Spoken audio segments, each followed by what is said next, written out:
Hi നമസ്കാരം. എല്ലാവർക്കും മറ്റൊരു പ്രീ മാർക്കറ്റ് റിപ്പോർട്ടിലേക്ക് സ്വാഗതം. അപ്പോൾ ഇന്നത്തെ ഏറ്റവും വലിയ ന്യൂസ് എന്ന് പറയുന്നത് ബീഹാർ സ്റ്റേറ്റ് ഇലക്ഷൻ റിസൾട്ട് തന്നെയാണ്. അപ്പോൾ എക്സിറ്റ് പോളെല്ലാം NDA വളരെ സ്വീപ്പ് ചെയ്യും എന്നാണ് പറഞ്ഞിരിക്കുന്നത്. അതിനുള്ള സാധ്യത കുറച്ച് കുറവാണ്. ജയിക്കാനുള്ള സാധ്യത ഉണ്ട് താനും. ഓക്കെ, അപ്പോൾ ആ ഒരു സിറ്റുവേഷൻ മാർക്കറ്റിനെ സ്വാധീനിക്കാൻ വലിയ സാധ്യതയുണ്ട്. മാർക്കറ്റ് ഇന്നലെ പെട്ടെന്ന് ഭയങ്കര വോളറ്റൈലായിരുന്നു ഉച്ചയ്ക്ക് ശേഷം. അപ്പോൾ ഈ വോളറ്റൈലിറ്റി ഫേസ് ചെയ്യാതിരിക്കാനാണ് നമ്മുടെ പല സ്വിംഗ് സ്റ്റോക്കിൻ്റെ പൊസിഷൻ നമ്മൾ കുറച്ച് കട്ട് ചെയ്തിട്ടുണ്ടായിരുന്നു. അപ്പോൾ അത് തിങ്കളാഴ്ച ആകുമ്പോൾ നമുക്ക് തിരിച്ച് റീബിൽഡ് ചെയ്യാന്നുള്ളതേ ഉള്ളൂ. ഓപ്ഷൻ ട്രേഡേഴ്സ്, സ്കാൽപ്പേഴ്സിന് അത് അവസരങ്ങളാണ്. ഇൻട്രാഡേ ചെയ്യുന്ന ആൾക്കാർക്ക് അത് വളരെ പാടുള്ളൊരു പരിപാടിയാണ്.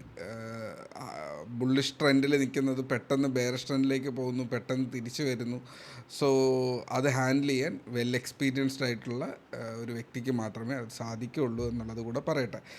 അപ്പോൾ അടുത്ത് ഇന്നത്തെ മാർക്കറ്റിൽ എന്ത് എന്നുള്ളതിൻ്റെ കൂടെ ഒരു കാര്യം കൂടെ പറയാനുണ്ട്. US മാർക്കറ്റിലെ ആ ഷട്ട് ഡൗണിന് ശേഷം ഓപ്പൺ ചെയ്തിട്ട് ഇന്നലെ US മാർക്കറ്റ് ആണെങ്കിലോ നാസ്ഡാക്ക് ആണെങ്കിലോ S&P 500 ആണെങ്കിലോ അതിൻ്റെ 2 ഇൻഡെക്സസ് ആണ്. അപ്പോൾ അത് രണ്ടും 1.5-2% അടുപ്പിച്ച് ഡൗൺ ആയിരുന്നു. അപ്പോൾ അത് ഗ്ലോബൽ ഡേറ്റയിൽ ഒന്ന് രണ്ട് ഇപ്പോൾ Korean market, Japanese market, Australian market down ആണെന്നാണ് എൻ്റെ ഒരു ഓർമ്മ. അപ്പോൾ ആ ഒരു ഗ്ലോബൽ ഡേറ്റ വീക്കാണ്. നമ്മുടെ ഡേറ്റയിൽ ബീഹാർ ഇലക്ഷൻ ഒരു കൺഫ്യൂസിങ് ഫാക്ടറാണ്. അത് എന്താണ് സംഭവിക്കാൻ പോകുന്നതെന്ന് വെച്ച് കഴിഞ്ഞാൽ NDA, that means ruling party win ചെയ്ത് കഴിഞ്ഞാൽ ഒരു 2-3% മാക്സിമം ഒരു മൊമെൻറ്റം കിട്ടാനുള്ള സാധ്യതയുണ്ട്. താഴേക്കാണെന്നുണ്ടെങ്കിൽ 3-5% ഒരു ഡൗൺഫോൾ മൊമെൻറ്റം കിട്ടാനും സാധ്യതയുണ്ട്. അപ്പോൾ അത് നമ്മൾ മുന്നിൽ കാണേണ്ടിയിരിക്കുന്നു. കയ്യിൽ പുതിയ ഓപ്ഷൻ പൊസിഷൻസ് എടുക്കുന്ന വ്യക്തികൾ ശ്രദ്ധിക്കുക. SL സാധാരണ വയ്ക്കുന്നതിനും വൈഡർ ആയിട്ടുള്ള SL വെച്ചാൽ മാത്രമേ അവിടെ നിൽക്കാൻ സാധിക്കുള്ളൂ. സോ എന്നും എടുക്കുന്ന ക്വാണ്ടിറ്റി എടുക്കാതിരിക്കുക. സോ ക്വാണ്ടിറ്റി കുറച്ചെടുക്കുന്നത് കൊണ്ട് തന്നെ SL വൈഡ് ചെയ്യാൻ പറ്റും എന്നുള്ളതാണ് അവിടെ പറയാനുള്ള ഡേറ്റ. ഓക്കെ, അപ്പോൾ നമുക്ക് ഇന്നത്തെ നമ്മുടെ ചാർട്ടിലേക്ക് കിടക്കാം. ഇത് ഇന്നലെ തന്നിരുന്ന ഓപ്പണിംഗ് റേഞ്ച് ഏരിയാസ് ആയിരുന്നു. അപ്പോൾ മാക്സിമം ഈ ഒരു 940 റേഞ്ചിലും ഇല്ലെങ്കിൽ ഇതിനുള്ളിൽ മാക്സിമം നിൽക്കുക എന്നുള്ളതായിരുന്നു. അപ്പോൾ മാർക്കറ്റ് ഒന്ന് താഴേക്ക് ഡൗൺ ആയി, എന്നിട്ട് തിരിച്ച് വന്നതിന് ശേഷം ഒരു സിംഗിൾ ട്രേഡ് അവിടെ ട്രിഗർ ആയിട്ടുണ്ടായിരുന്നു. പിന്നെ വീണ്ടും അത് താഴേക്ക് വീഴുന്നിട്ടുണ്ട്. ഒരു സ്വിംഗ് പൊസിഷൻ വീണ്ടും ഇത് തിരിച്ച് കയറി വന്നിട്ടുണ്ടായിരുന്നു. ഒരു സൈൻ വേവ് ക്രിയേറ്റ് ചെയ്തു. എന്നാൽ ഇടയ്ക്ക് ഒന്ന് ബ്രേക്ക് ഔട്ട് ചെയ്ത് കയറി ഒന്ന് വന്നതായിരുന്നു. 26,000 എന്ന നമ്പർ ഹിറ്റ് ചെയ്തത് മാത്രമേ ഓർമ്മയുള്ളൂ. അതായത് ഇതൊരു 5 മിനിറ്റ് ടൈം ഫ്രെയിമിലാണ്. ഞാൻ ഡേ ടൈം ഫ്രെയിമിലേക്ക് പൊക്കഴിഞ്ഞാൽ എപ്പോഴും സ്ഥിരമായിട്ട് പറയാറുണ്ട് 25,960 to 26,000 എന്നുള്ളൊരു വലിയൊരു ഏരിയ ഉണ്ട്. അവിടെയാണ് ഇതിൻ്റെ മാക്സിമം റെസിസ്റ്റൻസ് എന്ന് പറയുന്നത്. അപ്പോൾ ആ റെസിസ്റ്റൻസിൻ്റെ ഏറ്റവും ടോപ്പ് വരെ ഹിറ്റ് ചെയ്തു. ഒരു 10-13 പോയിൻറ്റ് മേളിലോട്ട് ബ്രേക്ക് ചെയ്യുകയും ചെയ്തു.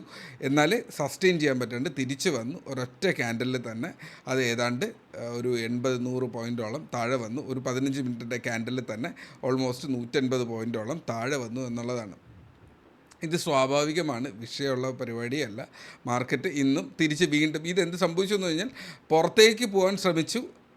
അപ്പോൾ കൺഫ്യൂഷൻ മാർക്കറ്റിൽ ഇപ്പോൾ തൽക്കാലം പുറത്ത് പോകണ്ട. നാളെ ഡേറ്റ വരട്ടെ, ഡേറ്റ വന്നിട്ട് നമുക്ക് അപ്പോൾ തീരുമാനിക്കാം എന്നുള്ളത്. ഇപ്പോഴും നമ്മുടെ മാർക്കറ്റ് നിൽക്കുന്ന നമ്പർ നിങ്ങൾ ശ്രദ്ധിക്കുന്നുണ്ടോ? 25,880.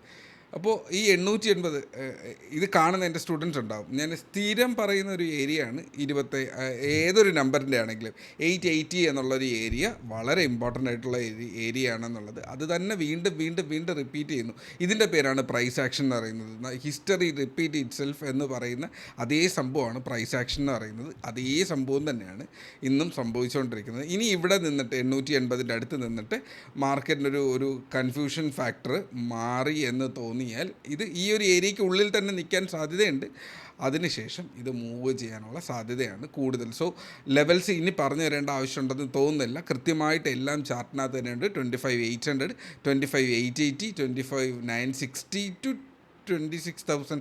ഇത് ഒരു ബോക്സാണ്. ഇതാണ് യഥാർത്ഥ ബോക്സ് എന്ന് പറയുന്നത്. ഇതൊക്കെ ലൈൻസാണ്. ഞാൻ ഇന്നലത്തെ ലെവൽ ഇത് വരച്ചു എന്നുള്ളത് മാത്രമേ ഉള്ളൂ. So okay, remove. ഓക്കെ, ഇത് ഇതിനെ ഞാൻ കുറച്ച് മേളിലേക്ക് കൊണ്ടുപോവാണ്. ഒരു മിനിറ്റ്.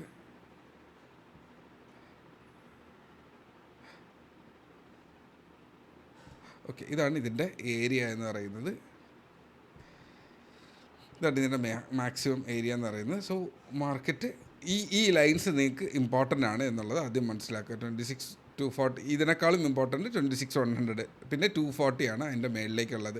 അപ്പോൾ 240, 100, 26,000 ഇല്ലെങ്കിൽ 960 റേഞ്ച് ഈ ഒരു ബോക്സിനകത്താണ് ഏറ്റവും ഇമ്പോർട്ടൻ്റ് ആയിട്ടുള്ള ഈ നമ്മളിപ്പോൾ കണ്ടുകൊണ്ടിരിക്കുന്ന മാർക്കറ്റിൻ്റെ റെസിസ്റ്റൻസ് എന്ന് പറയുന്നത്. 880, 800, 720, 600 എന്നിങ്ങനെ ലെവൽസ് ഉണ്ട്. അപ്പോൾ ഏറ്റവും നല്ല സപ്പോർട്ട് ഏതാണ്? 600 എന്നുള്ള ഒരു ലെവലും റെസിസ്റ്റൻസ് എന്ന് പറയുന്നത് 26,000 എന്നുള്ളൊരു റെസിസ്റ്റൻസ് ആണ്. ഇതിനിടയിൽ മാർക്കറ്റ് ട്രാവൽ ചെയ്യാം. ഒന്നാമത്തെ കാര്യം, മാർക്കറ്റ് ഒരു 9 മണിയൊക്കെ ആകുമ്പോഴേക്കും 9-9:15 ആകുമ്പോഴേക്കും നമ്മുടെ പോസ്റ്റൽ വോട്ട് എണ്ണുന്നുണ്ടാവും. ഒരു 11:30-12 മണിയൊക്കെ ആകുമ്പോഴേക്കും ഒരു ആദ്യത്തെ ഒരു റൗണ്ട് ഓഫ് സംഭവങ്ങൾ നമ്മൾ 8 മണിക്ക് തന്നെ പോസ്റ്റൽ വോട്ട്സ് എണ്ണുന്നുണ്ടാവും. 8:30 കഴിഞ്ഞിട്ട് ഒരു 9:15 കഴിയുമ്പോഴേക്കും ഒരു ചെറിയൊരു ഡേറ്റ വരുന്നുണ്ടാവും. അത് കംപ്ലീറ്റ്ലി വിശ്വസിക്കാൻ പറ്റത്തില്ല. ഒരു 12 മണിയൊക്കെ ആകുമ്പോഴേക്കും അത്യാവശ്യം നമുക്കൊരു ഐഡിയ കിട്ടും, നമ്മൾ എവിടെ എത്തി, അത് വിൻ ചെയ്ത ആരാണെന്നുള്ള ഒരു ഡേറ്റ കിട്ടും. കൗണ്ട് തീരുമ്പോഴേക്കും അതിൻ്റെ ഒരു കൺഫർമേഷൻ കിട്ടും എന്നുള്ളതാണ്. സോ ഇതിനിടയ്ക്ക് മാർക്കറ്റ് എക്സ്ട്രീംലി വോളറ്റൈൽ ആയിരിക്കും. ഓപ്ഷൻ ട്രേഡേഴ്സ് ശ്രദ്ധിച്ച് ട്രേഡ് ചെയ്യുക, SL വയ്ക്കുക. ലാഭം കിട്ടിക്കഴിഞ്ഞാലും എടുക്കാൻ ശ്രമിക്കുക, ട്രയൽ ചെയ്യുക, മാക്സിമം ട്രയൽ ചെയ്യാൻ ശ്രമിക്കുക. ഇല്ല ലാഭം എടുത്തിറങ്ങുന്ന ഒരു വ്യക്തിയാണെങ്കിൽ എടുത്തിറങ്ങാൻ ശ്രമിക്കുക. ചിലപ്പോൾ നിങ്ങൾ എടുത്തതിന് ശേഷം പിന്നെ പ്രീമിയം 300-400 പോയിൻറ്റ് പൊക്കോട്ടെ, അതിൽ വറി ചെയ്ത് കഴിഞ്ഞാൽ തിരിച്ച് താഴേക്ക് വീഴുമ്പോഴും കയ്യിലിരുന്ന പ്രീമിയം ചിലപ്പോൾ 400 രൂപയ്ക്ക് മേടിച്ചായിരിക്കും 200 രൂപയ്ക്കോ 110 രൂപയ്ക്കൊക്കെ കൊടുത്ത കാലങ്ങൾ കണ്ടിട്ടുണ്ട്. സോ അങ്ങനെ ഒരു സിറ്റുവേഷനിലേക്ക് പോകരുത്. നല്ല പ്ലാൻഡ് ആയിട്ട് മാത്രം ഈ ദിവസം മൂവ് ചെയ്യുക. നിങ്ങളൊരു ബിഗിനർ ആണെങ്കിൽ ഇതിനെ പഠിക്കാനുള്ളൊരു അവസരമായിട്ട് എടുക്കുക. ഇപ്പോൾ കറണ്ട് ബാച്ച് 12 ആൾക്കാരൊക്കെ ഈ വീഡിയോ കാണുന്നുണ്ടെന്ന് എനിക്കറിയാം. സോ ഈ ട്രേഡ് ചെയ്തല്ല പഠിക്കാനുള്ളത്, പ്രത്യേകിച്ച് ഓപ്ഷൻ ട്രേഡിങ്. ട്രേഡിങ് എങ്ങനെ നടന്നു എന്നുള്ളതിനെക്കുറിച്ച് പഠനം നടത്തുക എന്നുള്ളതാണ്.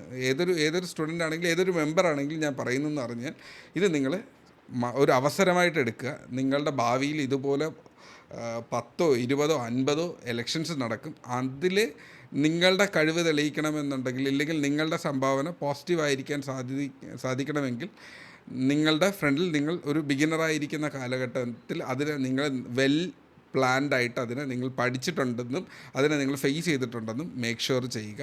സോ ഇത്രയേ ഉള്ളൂ. All the best. Trade safe, trade with sharp SL, അതിലൊരു മാറ്റവും ഇല്ല. സോ അത്രയേ ഉള്ളൂ.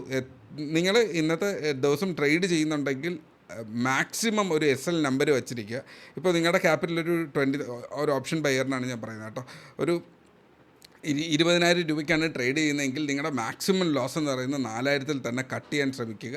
അതിൽ കൂടുതലാണെങ്കിൽ അത് പിന്നെ കയ്യിൽ നിൽക്കത്തില്ല. ആ 20,000 വൈപ്പ് ഔട്ട് ചെയ്യാനുള്ള സാധ്യത അതിനകത്ത് ഉള്ള ഒരു ദിവസമാണ് ഇന്നെന്ന് പറയുന്നത്. സോ ഈ സൈഡാണെങ്കിലും PE സൈഡാണെങ്കിലും മാർക്കറ്റിൽ നല്ല ക്യാൻഡിൽസ് കണ്ടുകൊണ്ട് മാത്രം കയറുക. ഈ ഗ്രൂപ്പിനകത്ത് ഞാൻ അവൈലബിൾ ആയിരിക്കും. എന്തെങ്കിലും ഡൗട്ട്സ് ഉണ്ടെങ്കിൽ ചോദിക്കുക. മൺഡേ നമുക്ക് പുതിയ സ്വിംഗ് സ്റ്റോക്സുമായിട്ട് വരാം. Trade safe, take care, by.